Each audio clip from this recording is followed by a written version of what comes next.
Welcome to Brick Theory, everyone. I'm Chris, joining the team today for a theory based from the ever-popular Ninjago series. Looks like Ninjago is going to go bold or go home with the mysterious Hands of Time theme. And my guess from the promo art on LEGO's website is that the team will go back in time to the Young Wu, Young Garmadon days and fight back against a stone snake army thing. But that's a giant snake robot, so shut up and take my money, LEGO!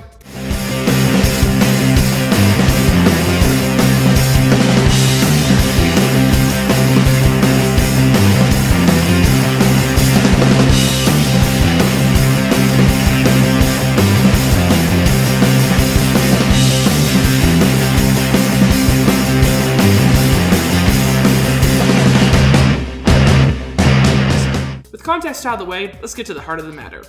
I'll bet my Dareth Polybag minifigure that Hands of Time will reference Ninjago Season 2, Episode 6. Wrong place, wrong time.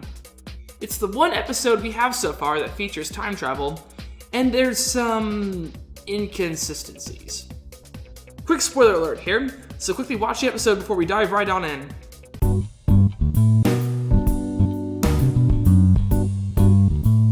Alright. Now that we're on the same page, let's recap. In Wrong Place, Wrong Time, the ninja have to stop Lord Garmadon, who uses the Deus Ex Machina of all LEGO, the Mega Weapon, to open a portal through time and try to stop the ninja from uniting. Thus, the time traveling part. The ninja follow through the portal, of course, it all goes down, down, down. We get to hear Sensei Wu say, "Great Scott!" And when all's said and done, the ninja uses the 4 weapons to toss the Mega Weapon into the sky, where it lands on a comet known as Arcturus. Plain and simple, right? Do I hear a resounding N-O from the comments? Of course. Their time travel mishaps just don't make much sense when you think about it and do a little math. So my theory is that Kai, Cole, Jay, Zane, and Garmadon weren't actually time traveling. Let's start with the physics angle, because scientists aren't entirely convinced we can't actually go back in time. Until Albert Einstein, people subscribed to the theory that time was constant everywhere in the universe. 1 minute in New York equals 1 minute in London, equals 1 minute on Mount Everest, equals 1 minute on the moon, and so forth. It wasn't until Einstein's theory of relativity that people realized how time varies, how time is relative. Depending on your speed or the strength of gravity, time can stretch out at different rates. Take Earth, for instance, compared to a black hole. A minute on Earth is different relative to your position near or in a black hole, to the point where if you find yourself at the center of a black hole, time seems to stretch infinitely as the gravity increases. And for you guys who don't want to throw someone into a black hole, and I don't blame you, let's focus on time travel and velocity. Some complex math reveals that the faster someone or something travels, the more time changes relative to them. As you approach the speed of light, time slows, and theoretically if you surpass the speed of light, you would travel backwards in time. The Hafele-Keating experiment was designed to verify Einstein's theory of relativity by seeing how velocity affects the flow of time. 4 atomic clocks were set with incredible precision. These were calibrated to read the exact same time together without the error of a standard wristwatch. One was kept at the United States Naval Observatory on the ground, while the other 3 were taken aboard commercial flights going in various directions around the world. When each flight finished, Joseph Hafele and Richard Keating, the physicist and astronomer running the experiments, found that each clock differed from each other by, at the least, 50 nanoseconds. This may seem ridiculous, but in physics, a nanosecond is often the difference between turtle slow and rabbit fast. Thus, the experiment confirmed that time is indeed linked to velocity, as Einstein predicted. Alright, I see your glazed over eyes. Let's go back to Ninjago now. So taking into account the connection between velocity and time travel, we can assume the Mega Weapon portal somehow increases an object's velocity enough to send it back in time. Think of it as a speed boost, per se. In order for Garmadon to go forward in time, he would have to pass through the portal at some very large velocity under 299,792,458 meters per second. That is the speed of light. But in order to go back in time, the math says he would have to travel at a velocity above that number, faster than the speed of light, which according to modern physics isn't exactly possible for a human to achieve. In fact, no object with mass can surpass the speed of light. Trust me, if it was easy, everyone would be doing it. And of course, the ninja would not be able to make it as well. So we can rule out throwing by light. Alright, you sick of math yet? That's okay, because now we're going to tap into the more philosophical side of time travel.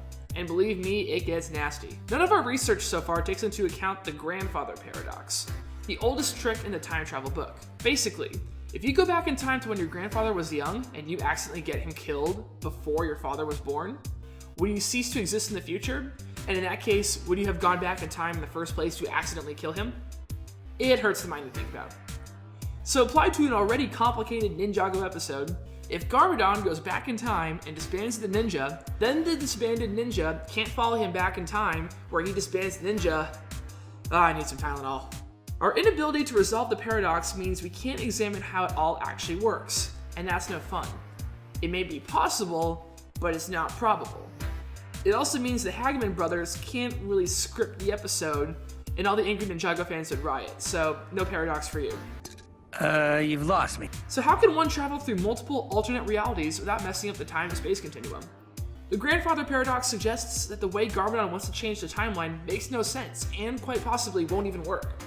Even Sensei Wu agrees. We cannot change the past, but we can improve for the future. Also, Zane mentions in the episode that their lives were the sum of previous events. The events can't change, or the Ninjago have to instantaneously change, thus forcing events to change again, and the ninja to change again, and where is that Tylenol? This can't be time travel. It makes no sense. So if the episode isn't about time travel, then what happened? Let's try an easier theory that doesn't require a lot of math. Multiverse theory. The scientific premise is a little hard to accept because we can't prove or disprove multiverses through experimentation. It's really more of a philosophical issue than anything. Let's start at the core of the Ninjago plot. Garmadon's plan is to turn Ninjago into his own image. Here's the thing, he never said which Ninjago. Multiverse theory would suggest that there are an infinite number of Ninjagos. Ninjago from the TV series, let's call it the Prime Universe for now. Ninjago from LEGO Universe, the Ninjago from the new movie, even Ninjagos with tiny minuscule changes. Theory. Garmadon did not go back to the past, but instead went to an alternate Ninjago where he disbanded the ninja there. He didn't change the past. He just made a choice in another universe to change the future. That would fit in with Sensei's line.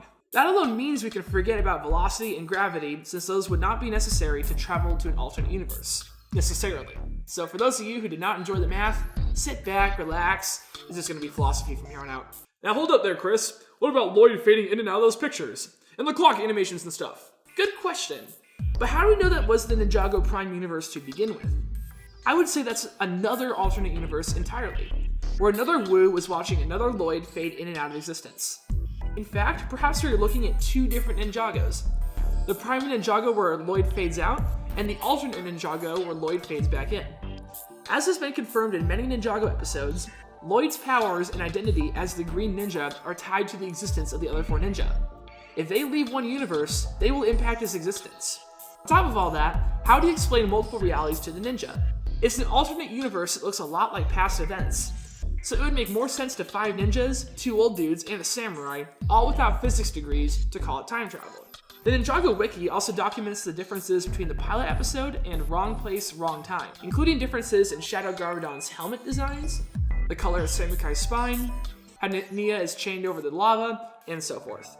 These are details that could not have been changed by Prime Garmadon nor the ninja. Assuming the episode is canon, we must assume that these details are independent of time travel.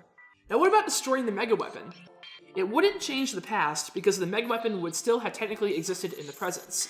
It's not the grandfather paradox because the weapon's existence does not loop back like a person being born. But a massive flux of energy like that would easily be enough for the Mega Weapon to warp the ninja and Garmadon to another alternate universe. An alternate universe where the Mega Weapon doesn't exist, Lloyd's still older, and the golden weapons ended up on Arcturus anyways. And once it portaled Garmadon and the ninja into another universe, perhaps it portaled itself to the comet of Arcturus in that same alternate Ninjago everyone else ends up in. But let's be honest, while Ninjago is a very well done show and very entertaining, there are glaring plot holes even the creators aren't really sure how to answer. Slapping an alternate universe sticker is, I will admit, a bit of an out there theory, but it adds up a lot better than time travel. That, and it leads to some very interesting discussions. Perhaps it would explain other inconsistencies in the plot. Only time will tell, I guess. Thanks for watching. Comment below and tell us what you think. For those of you interested in seeing my sources, I've linked the articles below so you can do some more reading. All the math done in the videos is pretty much what I did in my papers, so there you go, have fun with that. But thank you very much for watching, we hope you enjoyed.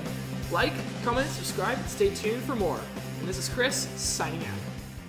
If you would like more information about the Brick Theorists, you can check out the top link in the description below. And if you would like to engage in more about the Brick Theorists, you can find me on social media such as Facebook, Twitter, and Instagram. Thank you for watching, and have a great day.